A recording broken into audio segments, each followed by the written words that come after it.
7, 8년 차가 사실 가장 재산 분할할 때 애매한 연차거든요. 이 7, 8년 차가 저희가 정말 어떤 변호사를 만나서 어떤 전략을 세워서 수행했느냐에 따라서 첨예하게 다른 기여도의 판단이 나오는 연차이기도 하세요. 8, 9년 차였는데 방어하는 입장에서 재판부를 잘 설득해서 9대1로 평가받은 사례가 있었어요. 와. 그래서 남편분도 제가 시작할 때 최악으로는 5대5가 나올 수 있습니다 라고 저희 은행끼리 설명을 드렸는데 9대1이 나와가지고 그분이 막 눈물이 나면서 네네 마지막에 우셨어요. 네, 너무 본인 노력이 인정받으시. 변호사님, 제가 이혼을 좀 고민을 하고 있는데 제 명의로 된 재산이 하나도 없어요.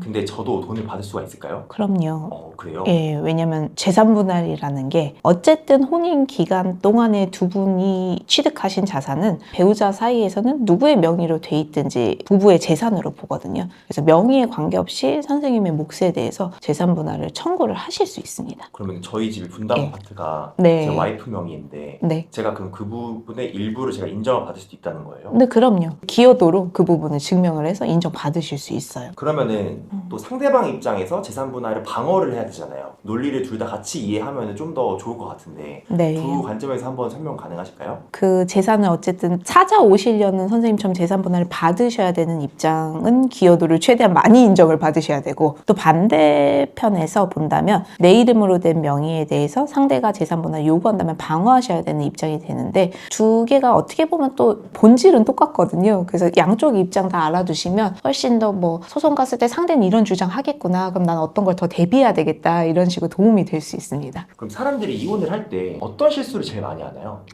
실수라기보다는 좀 다급하셔서 재산 분할 들어올 것 같다라고 한 명의로 돼 있으신 분들은 급하게 재산을 막 처분하려고 하시거나, 내 계좌에 뭐 주식 계좌 2억이 있다 현금화 하시거나, 누구한테 뭐 이체해 주시거나, 이런 좀 급한 마음에 그런 준비들을 하시는 경우가 꽤 있는데, 이거는 나중에 소송 가게 되면은 재산 명시 명령으로 인해서 현재 가진 거를 또 이렇게 명시를 하고, 금융계좌 같은 경우는 3년치를 추적하기 때문에 크게는 의미가 없는 행동이고, 오히려 법원에서 봤을 때는 배우자한테 재산 분할하기 싫어서 은닉했다라는 인상을 줄 수도 있는 행위들입니다. 그리고 의도가 나쁘게 네. 비춰서 불리해질 수 있다. 네, 맞습니다. 그럼 사람들이 네. 오해하는 거는 내 명의로 된 자산을 현금화하면은 네. 좀 어떻게 숨길 수 있다라고 생각을 하는데 네. 법원은 다 알고 있다. 네, 알고 있습니다. 상대방도 보통 그걸 역산해서 추적하기 때문에 크게 의미가 없는 행동들이고, 그걸 저한테 미리 물어보시면 저는 하지 마시라, 어차피 들킨다 라고 조언을 해드립니다. 방금 3년치를 줘야 한다고 하셨는데 네. 3년 전에 빼돌리면 어떻게 돼요?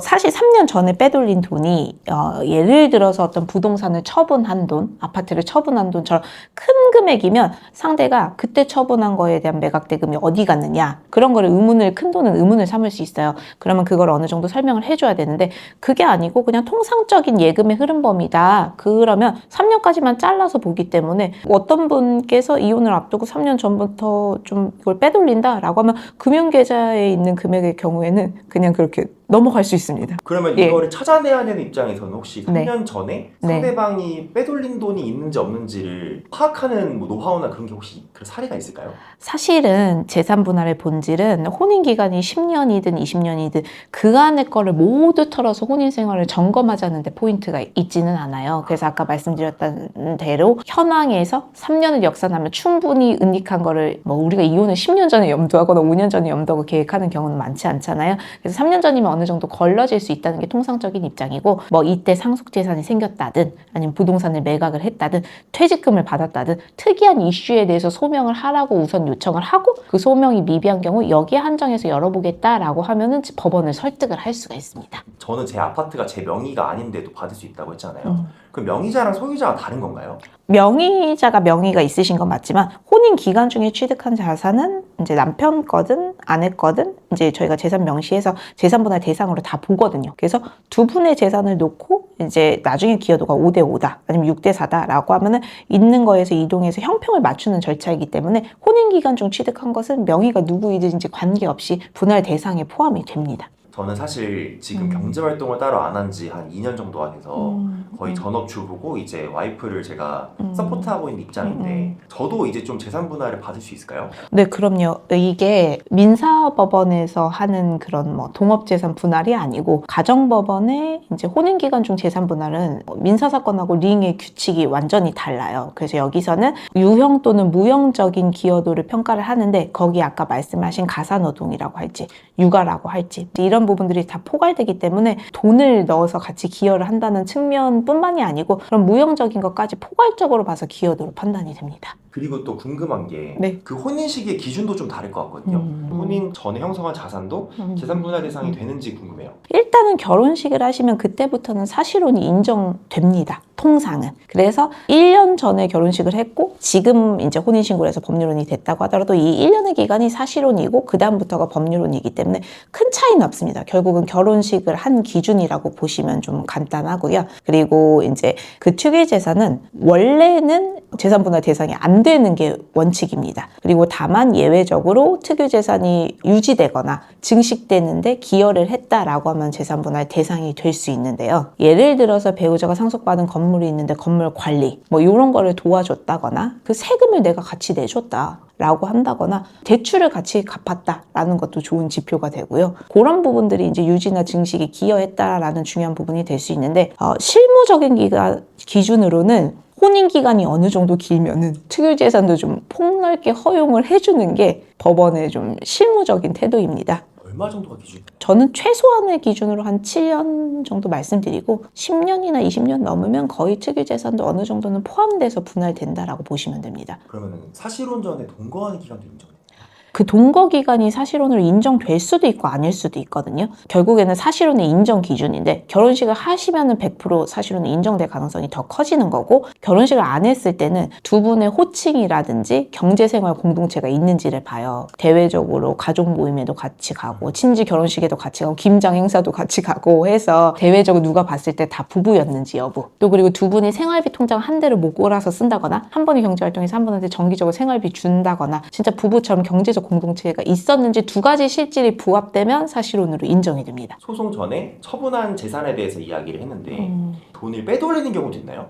이 부동산의 명의자가 이 재산을 막 급히 팔아서 현금화하거나 빼돌렸다라고 했을 때 법원은 당연히 이제 이혼 얘기가 나온 갈등에서 최근에 재산분할 안 해주기 위해서 빼돌린 거여서 요게 있다라는 전제로 나누거든요. 은닉한 재산으로 예를 들어서 10억짜리 부동산 처분해서 다 현금화했다. 그럼 5억 줘야죠. 재산분할 기여도가 5대5라면. 근데 이거를 이제 실제적으로 그렇게 이제 승소는 하더라도 이분이 진짜 예금에 그냥 10억을 넣어놓고 있는 게 아니고 다 현금화해서 빼돌리는 경우를 극단적으로 상정을 하자면 그런 걸 막기 위해서 저희가 부동산의 경우에는 가압류나 가처분을 한다거나 그 재산을 통장에 넣고 있다면 통장을 가압류한다거나 이런 프로세스를 미리 해서 그걸 못 찾아가게 하는 홀딩 시켜놓는 조치를 미리 합니다. 그런 법적인 조치를 하기 전에 이혼을 내가 결심을 하고 몰래 빼돌렸어요. 네. 그런 경우도 있는지 궁금해요. 있어요. 의도적으로 그렇게 하시는 분들도 있고 저희가 그런 경우에는 뭐 예를 들어서 남편이 이 아파트를 빼돌리려고 시부한테 넘겼다거나 유일한 재산을 그러면 저희가 이걸 또 사행위 취소 소송이라고 해서 이 둘의 등기 이전은 무효다라고 해서 다시 원상 회복해라 이런 법적 조치를 또 거치는 케이스도 있습니다. 현금을 빼돌리는 경우는 어때요? 있어요. 현금 그냥 다 빼돌려놓고 남몰라라 하는 경우도 있죠. 주로 이제 가족분들한테 많이 빼돌리나요? 아니면 다른 지인한테도 많이 빼돌리나요? 일반적으로는 친구들 계좌는 그렇게 활용하기가 쉽지 않기 때문에 뭐 사업하시는 분들이야 거래처의 도움을 받는 분도 계시지만 그런 경우보다는 보통 가족들, 뭐 친정 동생이라든지 뭐 시댁 가족이라든지 그렇게 하는 경우가 좀 더 일반적입니다. 금액적인 기준도 있을까요? 네, 저희가 3년치 계좌를 다 털어서 봐서 통상적인 범위 내에서의 뭐 예를 들어 쓰는 돈을 이체한 것까지 다 시시콜콜하게 그 돈이 어디로 갔는지를 따지는 게 재산분할의 본질은 아니고요. 다만 금액적으로 뭐 500이나 1000만 원 이상의 어느 정도 이것도 이제 각 부부의 재산 규모에 따라서 좀 다르긴 하지만 그런 돈을 좀 지속적으로 은닉했다 빼돌렸다 그런 부분들을 의문 삼아서 인정 안 되는 거는 은닉으로 다 주장을 합니다. 그러면 한 번만 이체를 했는데 좀 큰 금액이라서 이거는 소명이 필요합니다라고 하는 금액의 기준이 대략적으로 있을까요? 그거는 이제 의뢰인들하고 변호사님마다 전략이 다를 수 있지만 저희가 고객들하고 할 때는 한 1,000만 원에서 2,000만 원대 기준으로 해서는 금액적으로 묻고 답변 받고 합니다. 만약에 상대방이 외도를 했어요. 근데 외도를 해가지고 너무 열받고 화가 나고 슬프잖아요. 그래서 막 상대방을 막 문자로 엄청나게 압박한 케이스는 그러면 어떻게 돼요? 굉장히 많거든요. 엄청 많을 것 같아서. 굉장히 많은데 주의하셔야 될 거는 크게는 두 가지가 있는 것 같아요. 하나는 어차피 이혼하실 거면 크게는 상관없어요. 뭐 그게 진짜 몇 달 동안의 괴롭힘이 아닌 한은 한두 번 정도는 그런 이제 억울함의 토로를 당연히 하실 수 있는 거고, 근데 다만 혼인을 유지하고 싶다라고 하시는 분들도 계시거든요. 그러면 그 뒤에 계속 이런 감정적 토로를 몇 달 동안 하시게 되면은 법원에서는 이분들의 혼인 관계는 상호 신뢰는 깨졌다라고 볼 수가 있어요. 잘못은 상대방 외도를 한 분께 있더라도. 그래서 재판부에 저 혼인관계 유지하고 싶습니다 라고 하면 그 주장이 인정이 안 될 소지가 있어서 그런 측면에서 조심을 하셔야 되는 부분이 하나 있고, 또 다른 부분은 간혹 자녀들이 있는 상태, 아니면 내가 남편이면 친정 쪽 단톡, 아니면 내가 와이프면은 시댁 쪽 단톡에, 아니면 뭐 지인들, 직장 관계자들한테 폭로를 하시는 부분이 있는데, 제3자들한테 폭로를 하게 되면 그거는 명예훼손이나 또 다른 소지가 될 수도 있고, 통상적인 걸 넘어서서 도가 지나친 수준에서 한다면 그것 때문에 다시 형사고소되고 또 다툼의 소지가 되시는 경우가 많으셔서 한도랑 수위에 대한 그런 검토는 좀 필요한 부분입니다. SNS를 폭로한 경우 엄청 많잖아요, 요새. 이거는 좀 심각한 케이스이긴 한데, 저희 의뢰인이 유책 배우자였는데 상대방이 이렇게 SNS로 지속적으로 폭로하셔서 저희가 처음에 고소했을 때는 그분이 한번 인정이 안 되셨고, 두 번째 했을 때는 약식기소로 벌금이 나왔고, 세 번째 했을 때는 집행유예 나왔고, 네 번째 했을 때는 구속되신 케이스도 있습니다. 보통 이제 연인들이나 부부들이 각서 많이 쓰잖아요. 사실 저도 써봤는데 그런 각서도 혹시 이혼 소송에서 좀 참고 자료로 활용이 되나요? 일단은 반은 맞고 반은 아니거든요. 근데 제일 많이 쓰시는 게 어떤 잘못을 했어요. 주식 실패를 하신다든가 아니면 외도를 했을 때 앞으로 이혼하게 된다면 나는 재산을 다 포기하고 그리고 뭐 양육권도 다 포기하고 다 포기하겠다, 이런 각서를 전형적으로 가장 많이 쓰시는데, 그거는 지금 이혼하면서 쓰시는 각서 합의서가 아닌 한은 법적 요력은 없습니다. 그 당시에 이런 일이 있으셨던 거에 대한 참고 자료로는 활용할 수 있지만 그 각서 내용대로 하지는 않아요. 상대방의 퇴직금도 분할 대상 돼요? 네, 퇴직금도 당연히 분할 대상이 됩니다. 요즘에는 대부분의 기업들이 이제 퇴직연금이라고 은행에 예금의 형태로 적립을 하는 형식으로 하잖아요. 그래서 저희가 계좌를 추적을 할 때 그거와 마찬가지로 퇴직연금 계좌도 추적해달라고 하든 회사에 이제 퇴직금 예상 내역을 떼달라고 하든 해서 다 조회를 해서 그 내용도 이제 재산분할 대상으로 일반 예금처럼 포함이 됩니다. 그러면 이 공무원도 연금은요? 국민연금하고 공무원연금은 좀 다른 문제인데요. 퇴직연금이라고 은행에 적립해 놓은 거는 한마디로 말해서 예금과 같다라고 보시면 되고, 그게 아니고 국민연금하고 공무원연금은 별도로 법령에 나와 있거든요. 그래서 협의이혼하면서 그걸 분할하지 않겠다는 합의를 하시지 않는 한, 조서에 쓰시지 않는 한은 재판이혼에서는 그 재판상 이혼된 걸 가지고 공무원연금공단, 국민연금공단에 나중에 청구를 하면 혼인기간 동안 부은 거에 대해서 5대5로 분할되는 게 법에 명시가 되어 있습니다. 만약에 제 와이프가 한 다달이 이제 연금이 한 300만 원씩 나와요.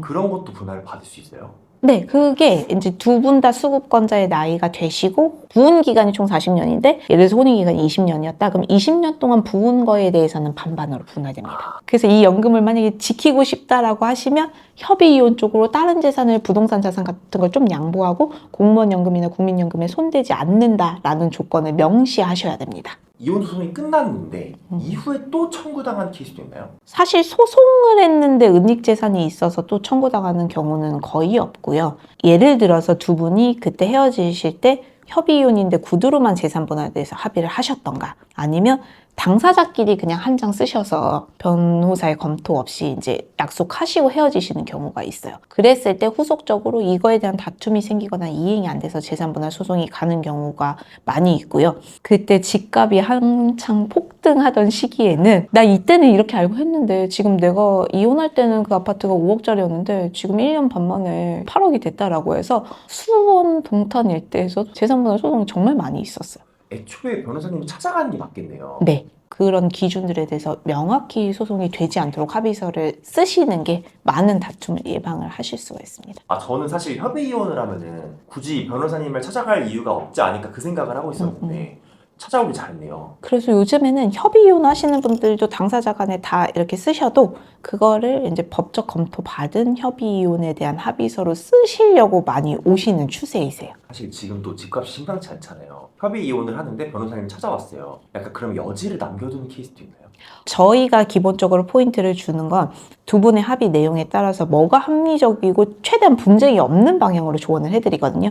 그래서 이런 경우가 있으세요. 신혼부부인데 지금은 이 주택을 매각하지 못하지만 뭐 전매 제한 풀리고 2년 뒤에 매각할 수 있다 라고 하면 2년 뒤에 매각했을 때 어떤 조건으로 분배할지를 저희가 상세하게 가이드라인을 해드리고 어떤 시세 기준으로 하고 시세에 따라 제3자한테 매각하지 않고 한 분이 인수할 때 기준도 정하고 거기서 공제하는 비용의 항목도 다 정하고 그걸 공제했을 때 몇 대 몇으로 분할하고 이런 것까지도 다 상세하게 다툼이 없으시도록 이제 정리를 해드립니다. 집 있으면 찾아오는 게 맞겠네요. 두 분이 이제 재산분할 하실 게 없다라고 하면은 두 분이 하셔도 크게는 무방하지만 재산분할의 내용이 들어간다면 되도록이면 변호사의 자문을 받으시는 것이 좋습니다. 내가 몰랐던 재산분할 그 내용이 있을 수 있는 경우가 대부분일 것 같은데 대부분은 그래요. 또 본인은 심플하다고 생각하신 조건도 반대로 또 다툼이 될 수 있는 소지가 있는 경우도 많이 있습니다. 소송 이후에 청구할 게 남았는데 기간이 지났거나 해서 못 청구하는 경우도 있나요?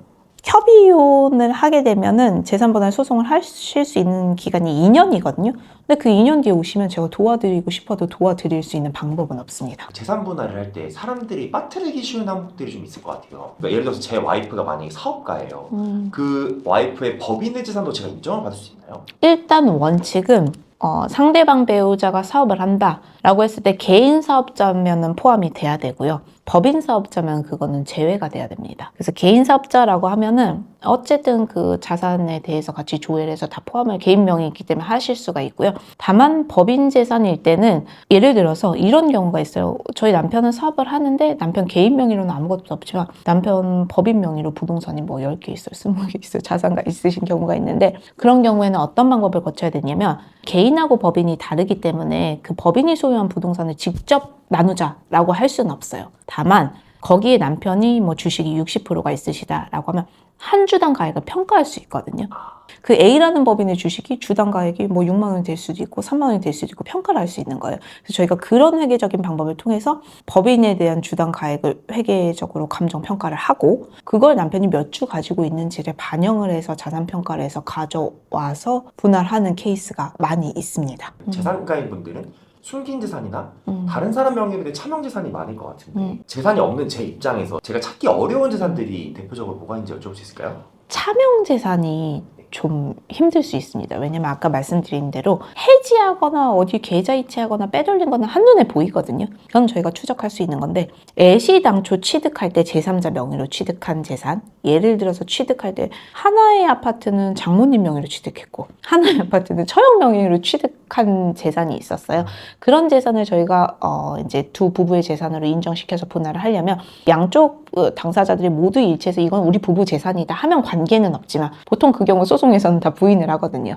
그러면 그 취득 자금을 누가 댔냐, 그 사이에 뭐 세금은 누가 냈냐 이런 실질을 증명을 해서 그 차명 재산이 이쪽 재산에 포섭되어야 된다라는 까다로운 과정을 거쳐야 됩니다. 대출은 어떻게 돼요? 대출도 사실은 대출의 계정이나 과목에 따라서 다를 수 있지만 통상적인 경우는 대출에 그렇게 꼬리표가 달려져 있지 않아서 자금을 혼용해서 쓰시고 예를 들어서 뭐 마통을 3억 받았다라고 하면 그 생활비도 쓰고 주식 투자도 하고 뭐 사업체에 빈 구멍도 메꾸고 하잖아요. 그런 자금이 다 혼용돼 있으면 이건 거의 생활비성 대출로 봐서 대출도 소극재산이라고 해서 재산분할 대상이 됩니다.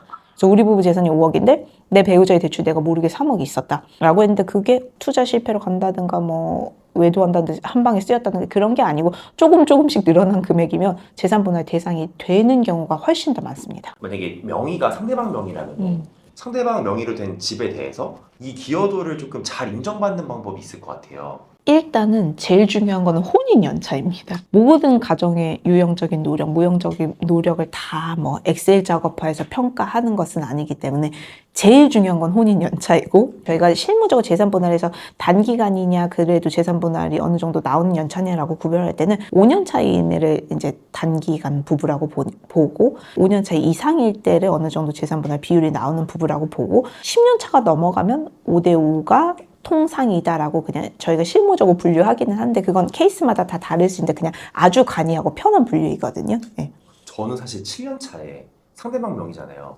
3년은 버티는 게 재산 분할만 생각하면 저희가 그렇게 조언해 드릴 수 있지만 7, 8년 차가 사실 가장 재산 분할할 때 애매한 연차거든요. 그래서 판사님의 성향에 따라서 10년 차 이상처럼 평가를 하시는 재판부도 있고 정말 5년차 이하처럼 단기간의 부부를 보고 평가하시는 분도 있고 아니면 여기는 어떤 특정의 기준을 세워서 본인 나름 기여도를 평가하는 분도 계신데 이 7, 8년차가 저희가 정말 어떤 변호사를 만나서 어떤 전략을 세워서 수행했느냐에 따라서 첨예하게 다른 기여도의 판단이 나오는 연차이기도 하세요. 근데 재산분할 본질이 뭐 통장을 10년치를 다 까서 서로 카드 쓴 걸 다 대조해서 엑셀로 하자라는 게 본질이 아니기 때문에 굉장히 압축적으로 내 기여도를 잘 보여주고 재판부를 설득하는 전략이 굉장히 오히려 중요한 연차가 그 사이에 있는 연차라고 볼 수도 있습니다. 혹시 최근에 있었던 사례 중에 한 7.5년 차였는데 재판부를 잘 설득을 해서 10년처럼 조금 인정을 받았던 사례 기억나는 게 한 가지가 있으면 말씀해 주실 수 있을까요? 그런 거는 굉장히 많이 있고요.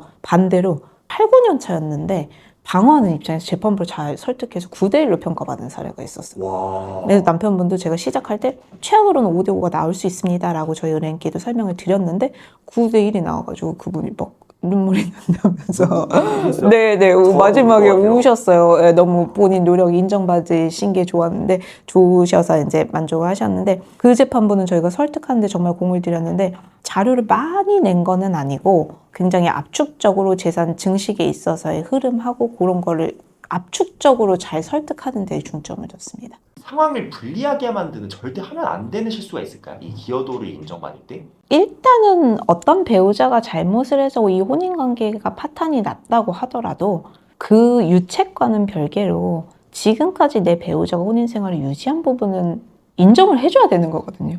근데 유책 배우자라고 해서 그간의 혼인생활을 다 부정하듯이 뭐 혼인 시작부터 어느 일방을 막 감정적으로 폄하한다든가 인격 모독을 하신다든가 눈살을 찌푸리게 하는 것들 재판부에서 봤을 때도 별로 좋지 않은 전략들을 굉장히 좋은 전략처럼 강조하시는 경우가 많이 있는데 저는 개인적으로는 제 사견으로는 저는 그런 전략은 선호하지 않습니다. 어떻게 액션을 해야 되는지도 변호사님께서 조언을 디테일하게 해주시죠. 일단은 저희는 기본적으로는 재판부를 설득하는 입장이어서 생활에 있어서 모든 부분을 코치해드리진 않아요. 하지만 뭐 의뢰인께서 변호사님 이 예금 찾아도 될까요? 이 종전에 있었던 빚을 갚아도 될까요? 아니면 이 사업체가 제가 안 돼서 폐업하고 싶은데 지금 시기에 해도 될까요? 하면 그런 전략들은 다 조언을 해드립니다. 변호사님 그래서 저도 그렇고 이제 이 영상을 함께 보시는 분들은 이혼을 고민하거나 이혼을 결심한 사람들일 텐데 이런 사람들이 어떤 변호사님을 찾아가면 좋을까요?